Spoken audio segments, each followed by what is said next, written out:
One of the most innovative and unique features introduced in Power BI over the last 12 months is the Web by Example connector. It allows customers to scrape data from HTML pages.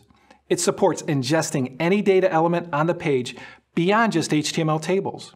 You provide sample values for what data you would like to be extracted, and it does the rest. This month, we're taking another paradigm-shifting step with this connector. We're making the connector's AI algorithm even smarter, so it can now automatically suggest Power BI tables based on HTML element repetition patterns.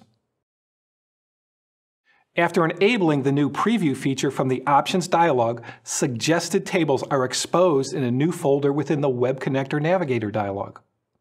This removes the requirement to provide sample output values in many common scenarios. This is but one of the dozens of new or updated features in the April release of the Power BI desktop. You can find all the information you need to learn more in the Transcript and Resources Guide.